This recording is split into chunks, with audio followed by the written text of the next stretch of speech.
todos solos. Juntos debemos caminar, no estamos solos. Nos debemos acompañar y Javi Ayala. Nunca nadie nos parará, hijo de calle. Nadie nunca nos detendrá. Estoy solo del lado de la gente nací solo. Porque a mamá le dio la gana, yo soy solo. Un guerrillero caribe, moriré solo. Si a mi precio pueden llenar, estoy solo. Aquí parado junto a todo hablando solo. De lo que tengo que contar espero solo. Que nunca más se duerma el pueblo, miren solo. Cuando pare, paran, pam, pam, solo. Juntos debemos caminar, no estamos solos. Nos debemos acompañar y Javi Ayala. Nunca nadie nos parará, hijo de calle. Nadie nunca nos detendrá, todos solos. Juntos debemos caminar, no estamos solos. Nos debemos acompañar y Javi Ayala. Nunca nadie nos parará, hijo de calle. Nadie nunca. Muy buenas tardes a todas y todos que sintonizan el AVE Ayala Televisión para ver Ojo con los Medios, una nueva emisión aquí desde La Paz, desde el barrio de Obrajes, para todo el país a través de Digital de Entel, para La Paz, para El Alto, para Cochabamba, para Tarija, Potosí, para todo el país y también para la Argentina, allí donde está el comandante Sallari, esta vez desde un lugar muy importante en la ciudad de Buenos Aires. Hola, comandante. ¿Cómo le va, doctor? Por fin he podido salir del baño. Estuve hasta hoy, hasta la mañana, tuve que estar en el baño, le digo. ¿Ah, sí? Sí, menos mal que pude apagar la cámara anoche, pero tremendo. Pero ya estoy recuperado. ¿Cómo le va? Exiliado en el lavabo. Y un poquito, sí, una temporadita en el baño no viene mal. Hay que... Bueno, no sigamos. Cambiemos de tema mejor. Perdone que traje colación, pero me acordé de la toma de ayer a la tarde. ¿Cómo va todo por La Paz? Bien, todo muy bien. Ahí sufriendo el frío por acá. ¿Usted por ahí? Acá también. ¿Está frío? Sí, llegó el frío. Tenemos ahora 12 grados y mínimas de 5, 6, así que ya hace un frío bárbaro, le digo. Se acerca el invierno, las temperaturas invernales que ahí suelen ser bastante... Duran poco, pero cuando duran son duras. Pero antes duraba más. Todo el mundo habla de que ya el invierno es muy corto, y esto no solo en Buenos Aires, sino en toda la Argentina, en todo lado. Hay que hacer un programa especial sobre el clima, doctor. Sí, de hecho es uno de los temas que se están tratando en la cumbre CELAC Unión Europea, justamente las emisiones para el que producen el efecto invernadero, el aumento de la temperatura global, etcétera. Complicado la situación en el mundo con el cambio climático, provocado por el hombre además. Sí, ya me cansa, ¿no? Me cansa el hombre y las cumbres esas más todavía, porque nunca se ponen de acuerdo. ¿Desde cuándo fue la primera de Kioto? ¿88? Sí, ya van 20 encuentros de las COPs que se conocen, sí. Así que van... Y estamos en la misma. Sí, no ha cambiado. No ha cambiado, y me parece que el problema es que los países desarrollados lo que buscan es seguir generando más emisiones, lo que provoca el aumento de la temperatura global, pero pagar dinero por hacer eso, en vez de, digamos, buscar algún modelo alternativo de desarrollo. Está complicado. Bueno, y nosotros no hacemos nada diferente, así que me parece que si tuviéramos los mismos millones de autos que tienen los gringolandis y los países desarrollados, también los usaríamos. Así que me parece que trasciende las ideologías y los gobiernos y el desarrollo y el subdesarrollo el tema del calentamiento global. Lo digo como siempre en el marco de la buena onda. Sí, completamente. El tema es las responsabilidades justamente en la situación del cambio climático, que no son simétricas, obviamente. Bien, le cuento que estoy en la redacción de la agencia TELAM, la agencia estatal boliviana, le iba a decir, argentina, y en unos minutos más vamos a charlar con uno de nuestros colegas, con Pablo Tarico, para analizar un poco cómo está la cosa por acá, como habíamos prometido. Pero vamos a repasar primero nuestras portadas, ¿le parece? Dale, arranquemos con las portadas del día, la prensa gráfica, a ver qué nos muestran las tapas en los diferentes países del mundo.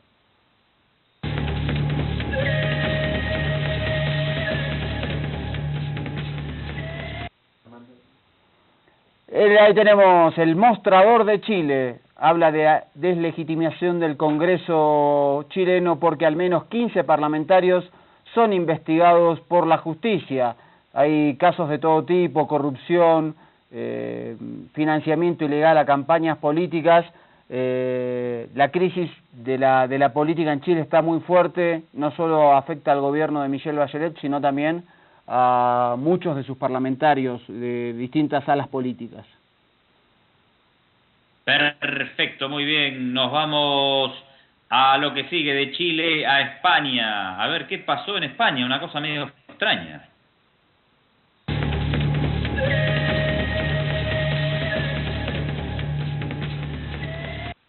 El país, el Internacional de España, cuenta en este caso que un juez de Estados Unidos excarcela a un preso tras 43 años aislados.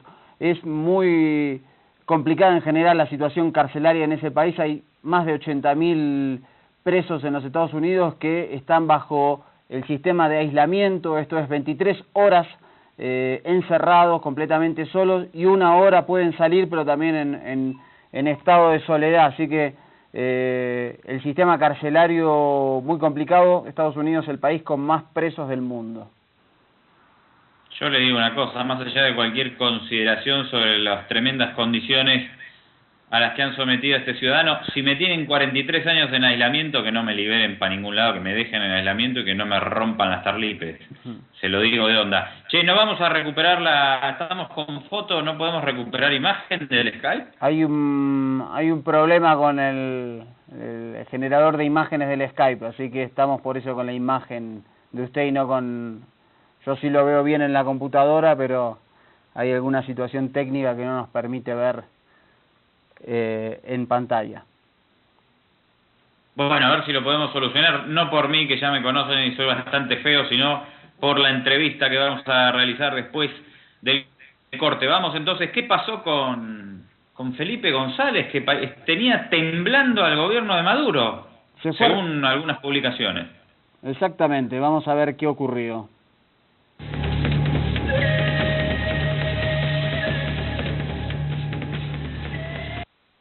Ahí tenemos el diario Últimas Noticias de Venezuela, el titular muy elocuente: Felipe se piró en avión de Colombia. El presidente Nicolás Maduro convocó por esta razón al representante de Colombia. Ahí vemos en la foto Felipe González yéndose en un avión que dice Fuerza Aérea Colombiana.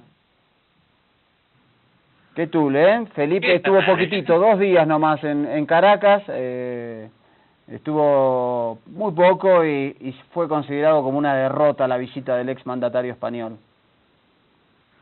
Y al final le dan la razón a Maduro y al gobierno bolivariano cuando denuncia que hay una conspiración con un eje Bogotá-Madrid.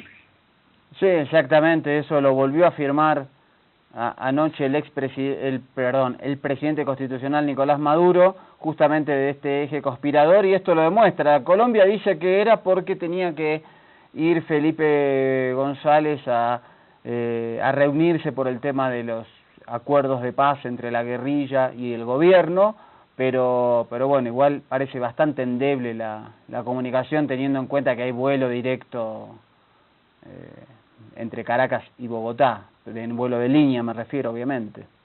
Seguro que vamos nosotros y también el gobierno colombiano nos manda un avión para buscarnos, ¿no? Sí, el tema es a dónde nos lleva.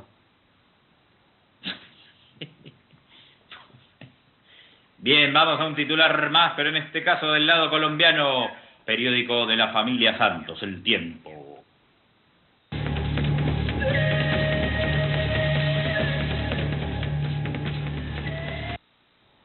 Diario El Tiempo de Colombia, dice: Venezuela tensa por un avión de la FAC, de la Fuerza Aérea Colombiana, para Felipe González.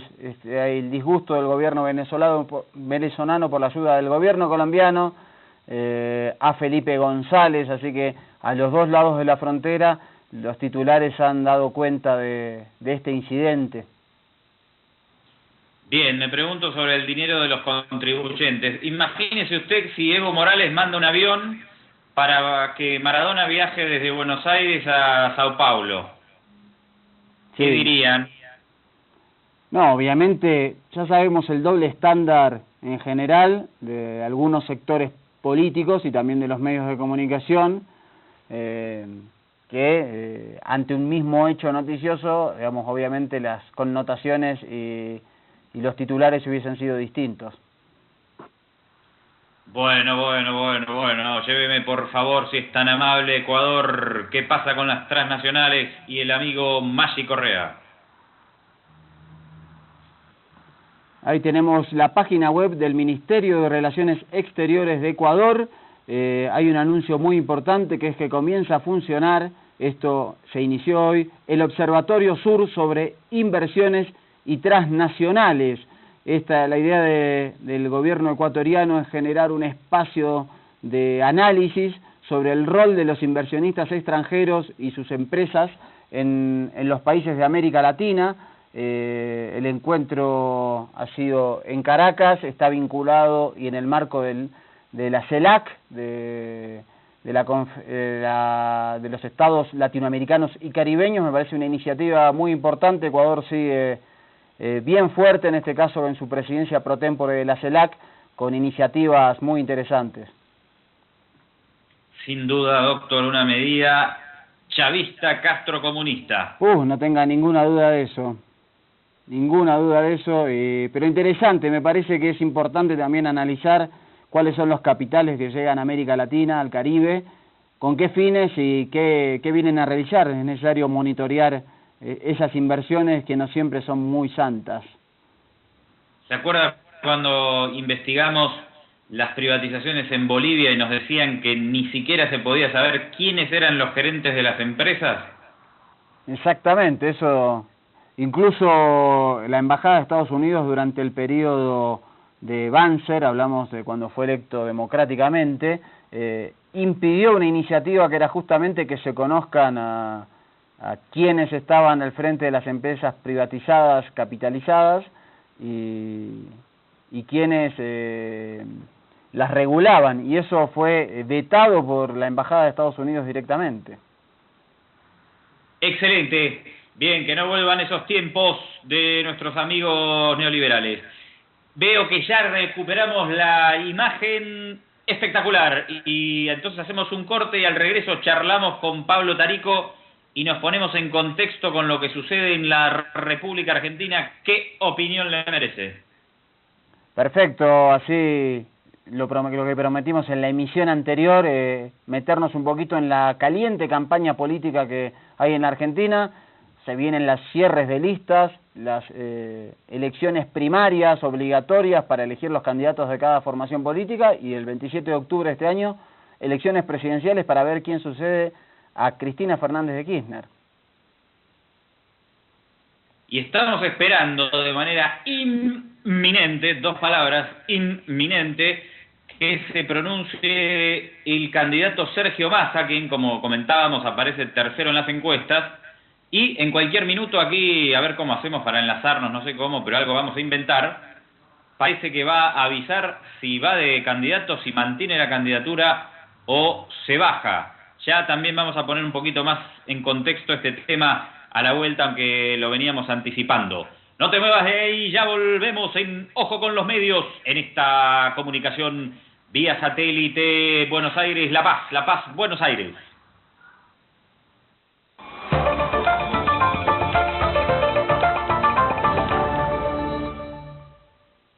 El tramo más duro de la carretera antigua Cochabamba-Santa Cruz. Vamos a ir de Vallehermoso a la Siberia. Son 27 kilómetros de aventura. Se hace muy difícil avanzar rápido. Los derrumbes y las plantadas son comunes. Es un reto llegar a tiempo. Lo logramos.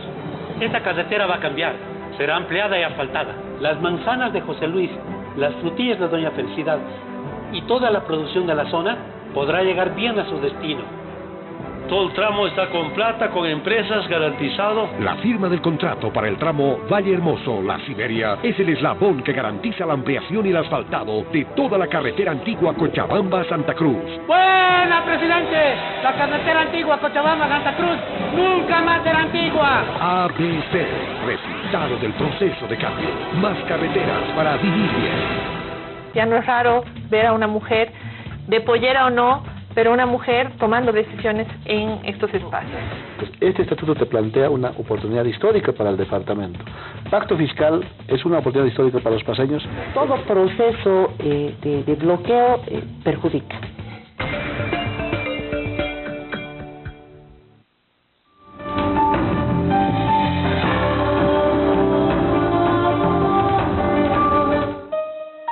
El Papa Francisco recomienda siempre a los sacerdotes misericordia, valentía apostólica y puertas abiertas a todos.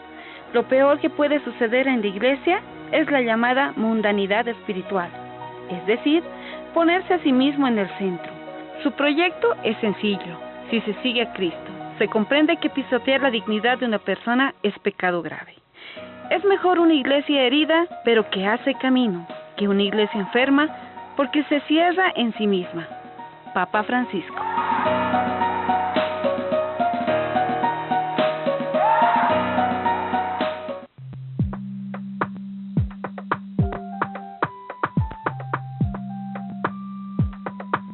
La tierra volverá a quienes la trabajan con sus manos. Emiliano Zapata.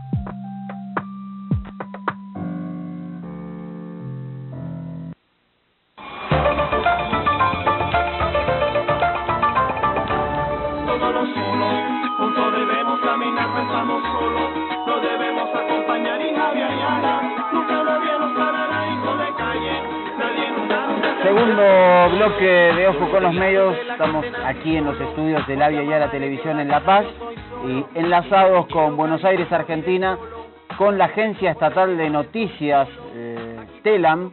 Allí está el comandante Salari junto a un querido colega que él lo va a presentar para que nos cuente un poquito cómo está el clima político en la Argentina rumbo al cierre de listas para las primarias abiertas y obligatorias y para las elecciones que finalmente se darán en octubre de este año y que definirán un sucesor de la presidenta Cristina Fernández de Kirchner. Así es, doctor. Estoy acá con el amigo Pablo Tarico, se los paso a poner en pantalla, charlando on the record y off the record para tener un poco todo el contexto de lo que sucede en la Argentina. Pablo, te damos la más cordial bienvenida a Ojo con los Medios y a la televisión Avia Yala. ¿Cómo andan, colegas? ¿Cómo andan todos ustedes allá en Bolivia? Un saludo muy grande y muy afectuoso desde Buenos Aires, Argentina. Bueno, Marian, me parece que lo primero es que podamos compartir los informes de 678 y no sé si hay alguna puntualización que debamos hacer antes de ponerlo en pantalla para que se comprenda bien a cabalidad y no quede muy local. El primer informe de la televisión pública nos muestra un poquito cuál es la situación de la oposición política en la Argentina, cómo se posiciona frente al crecimiento en la imagen positiva de Cristina Fernández de Kirchner, muestra el contexto de la presencia de la Argentina, por ejemplo, en la cumbre de la FAO, y cómo esa transferencia de la figura de Cristina puede repercutir en las elecciones de octubre y específicamente en los candidatos del Frente para la Victoria. Vamos a ver el primer informe, a ver cómo lo refleja la televisión pública de Argentina a través del programa 678. Massa, tanto la gente del Frente para la Victoria como la gente del macrismo te dice, se diluye solo. Y la gente de Massa te dice, la verdad es que recibimos una encuesta el viernes, que le da a Massa 12,7% de intención de voto en las PASO.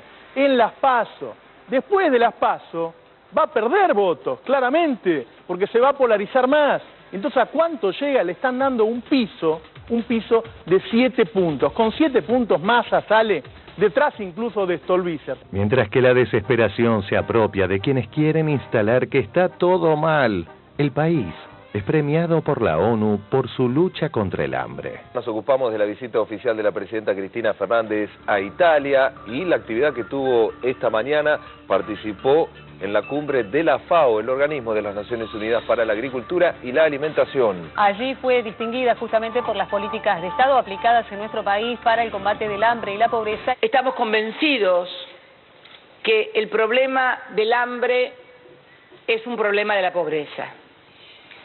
Que tienen hambre los que no tienen dinero para comprar alimentos.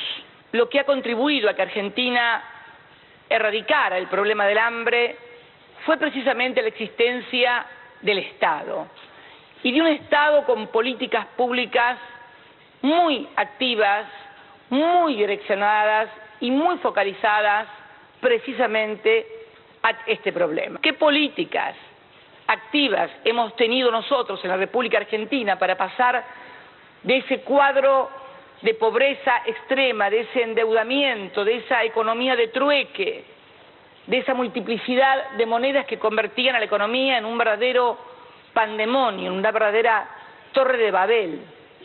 Lo primero fue un plan alimentario nacional que lanzamos en el año 2003. El hambre más urgente, el plan que el Gobierno Nacional está lanzando, un programa alimentario para chiquitos de hasta 5 años y para mujeres embarazadas. Que este plan, el hambre más urgente, marca con claridad cuáles son las prioridades que tiene que tener la sociedad argentina. El hambre más urgente tiene que llegar a todos los sectores de la sociedad. Nosotros, los dirigentes políticos, los que representamos a los estados nacionales, provinciales y municipales, tenemos que alejarnos de cualquier tentación clientelística, porque también eso hace un tremendo daño a las políticas sociales en la Argentina. Pero luego abordamos la reindustrialización del país. ¿Para qué? Para generar trabajo. Se generaron más de 6 millones de puestos de trabajo. Y hoy, con mucho orgullo, podemos decir que Argentina tiene el mejor salario mínimo vital y móvil de toda Latinoamérica.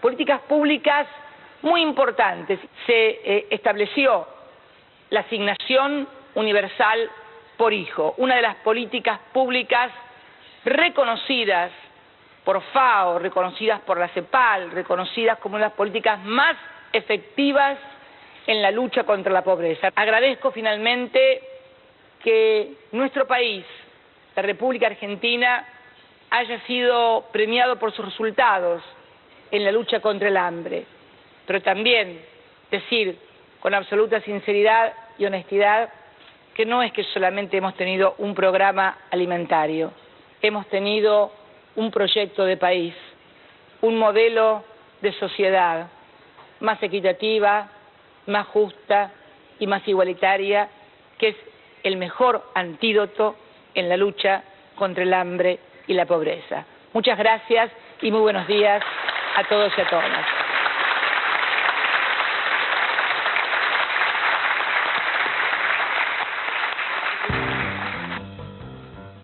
Bueno, ahí teníamos a la presidenta Cristina Fernández de Kirchner, y en general esto es lo que suele crispar a la oposición, digamos, la iniciativa y la agenda política pública están generalmente en manos del gobierno del Frente para la Victoria, y detrás de ello va la oposición. Esa es la complicación que genera en la Argentina rumbo a las elecciones.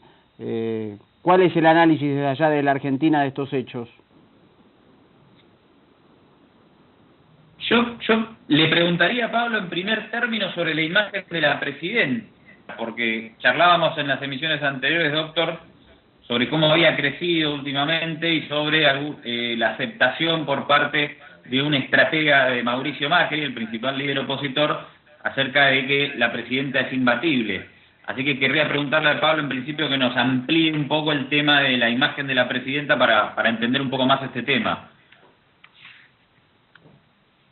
Me parece, Andrés, me parece que sería interesante que a la hora de analizar qué es lo que está sucediendo aquí en la Argentina, uno tenga en cuenta de dónde viene la situación. Ustedes se habrán enterado seguramente que en el verano, hace pocos meses nada más, una crisis política fuerte derivada de la muerte de un fiscal, el fiscal Nisman, que había acusado al gobierno argentino de pactar con el terrorismo, así lo había llamado en su momento. Ese fue, me parece, un momento de crisis fuerte del gobierno argentino con la opinión pública, y quien no hubiese dicho en ese momento que las aspiraciones continuistas del oficialismo en Argentina estaban verdaderamente en crisis.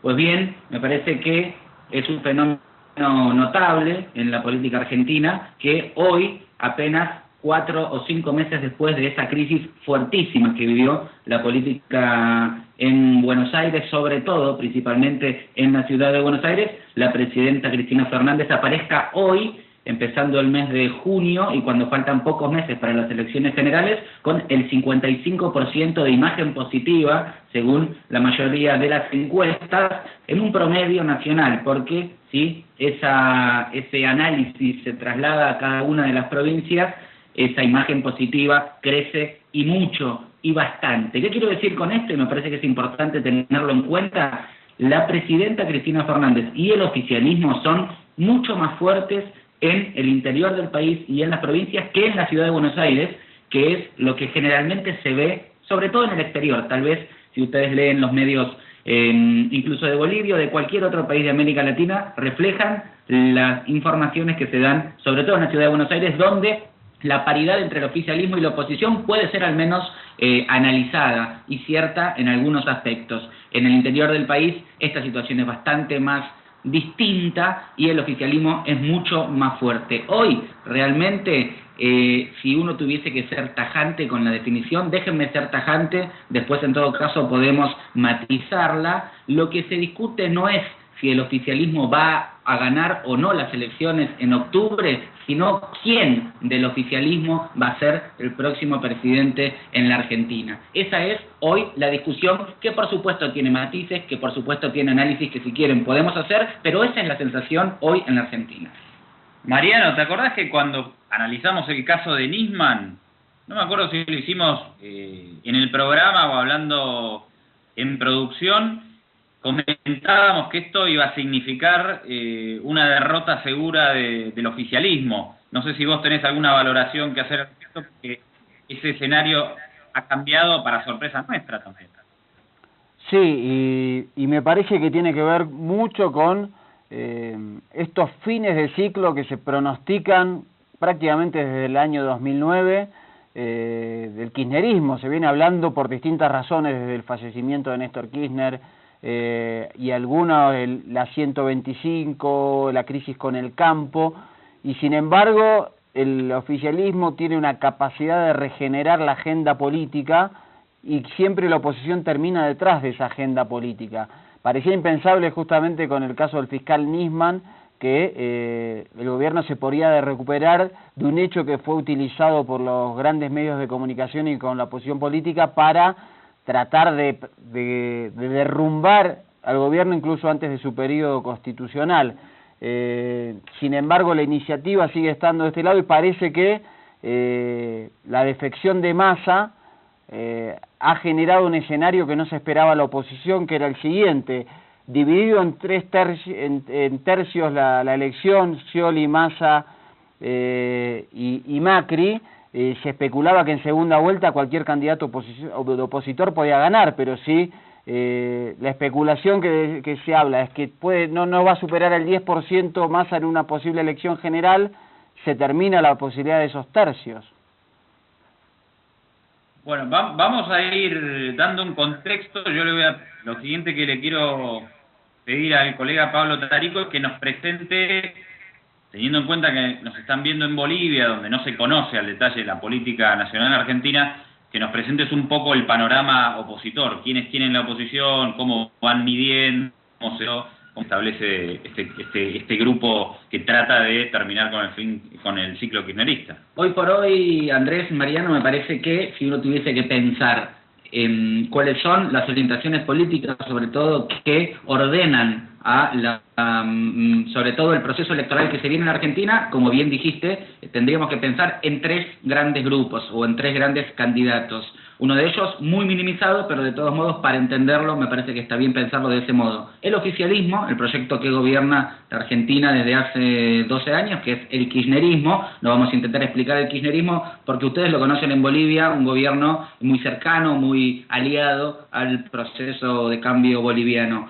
Enfrente del kirchnerismo en Argentina está lo que podríamos decir el proyecto de la derecha moderna de nuestro país, un nuevo neoliberalismo, por decirle de alguna manera, teniendo en cuenta que el neoliberalismo en Argentina refiere sobre todo a la figura de Menem, y esto viene a ser una suerte de reedición de aquel proceso de los años 90 que tiene como principal figura a Mauricio Macri, un empresario devenido luego dirigente del fútbol, presidente de Boca durante mucho tiempo, luego gobernador de la capital de la Argentina, de la ciudad de Buenos Aires, cargo que ocupa actualmente y desde el cual se lanza en esta carrera presidencial. Dijimos entonces, el oficialismo, el kirchnerismo, en primer lugar; en segundo lugar, la derecha, que tiene como figura principal a Mauricio Macri, y un tercer grupo de candidatos, o en todo caso un tercer grupo de ideas que representa Sergio Massa, el candidato que hoy por hoy, por estas horas, estamos esperando su resolución si va a continuar o no en la candidatura presidencial. Y si uno tuviese que pensar quién es Sergio Massa, que actualmente ocupa una intendencia, la de Tigre, en la Argentina, tendría que pensar que está en el medio, entre el kirchnerismo y el macrismo. Este es el camino que él eligió para transitar, y donde hace un año le iba muy bien, medía 30 puntos de intención de voto, pero en la medida en que la elección presidencial se acerca en la Argentina no hay lugar para los medios. Se está con el kirchnerismo, se está con la oposición en la vereda de enfrente, y parece ser que no hay mucho más para elegir. Por eso hoy por hoy este tercer candidato, Sergio Massa, está analizando qué hacer. Ahí se nos congeló la comunicación con Buenos Aires. Vamos a ver si la restituimos. Creo que ahí está de vuelta Pablo y Andrés en la comunicación. Ahí estaba